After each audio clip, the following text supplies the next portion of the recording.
Hi there, David Leddick, one more time with Come On Out. Listen, I just got back from South America yesterday, and I have not had time to find somebody to interview other than the dog. So I'm just going to speak to you again.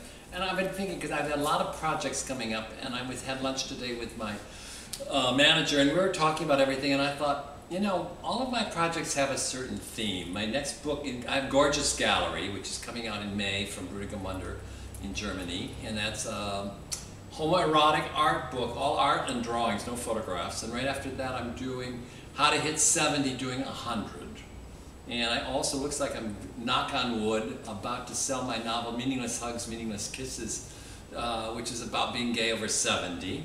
And then behind that I have a book coming up that I would like your advice about. I can either do a book on my experiences in advertising, which we want to call We Offered Them Caviar. Because I always used to say to everybody, you know, we would go to, I was Revlon's worldwide creative director for 20 years, and we used to go to meetings, and I would come back from the meeting and I would say, we offered them caviar and they wanted peanut butter, so we'll give them peanut butter.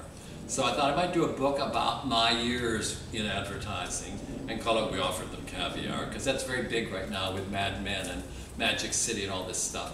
And then the other thing, my PR guy, who's wonderful, Jose Lima, wants me to do my autobiography, which we're going to call, Is It Hot in Here or Is It Just Me?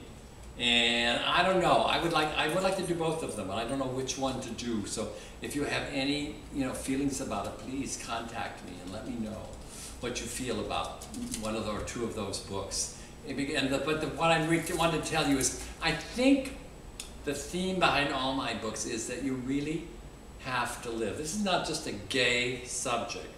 I think you have to figure out who you are, and then you have to say, okay, I have to design a life that's for me, and if it doesn't suit my family, and it doesn't suit the neighbors, and it doesn't suit my friends, fine, I just can forget that, because it's your life. And particularly now, my new theme is, if you're in the latter part of your life, 65 to 95, if you're over at 65, you're going to live another 30 years, a third of your life.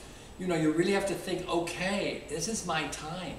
This is my time to do what I really, really want to do, what the stuff I haven't done. And I don't just mean visiting Machu Picchu. I mean, have a new career, have a new love life. I think it's very important in the last 30 years of your life to have some major romantic thing. And I keep telling people, don't ignore the clues. People are probably coming onto you and you don't even know it.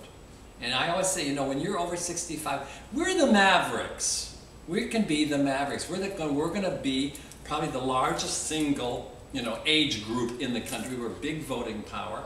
We're the ones that should step up and say, don't do this, don't waste your time, don't do a job you don't like, don't marry somebody just because you feel like you should get married. Don't do that stuff. Do something because you know who you are and go get it. Because really, later, the only real consolation is I really lived. I really lived. I'm okay, I'm fine, I did it. And the great things, I'm 82. I've got all kinds of projects coming up and all these things. And listen, I'm still in circulation. My goal is if I can still have a sex life until I'm 90, then I will think I really lived successfully. That's my goal. And I think you should have one like it. See you later.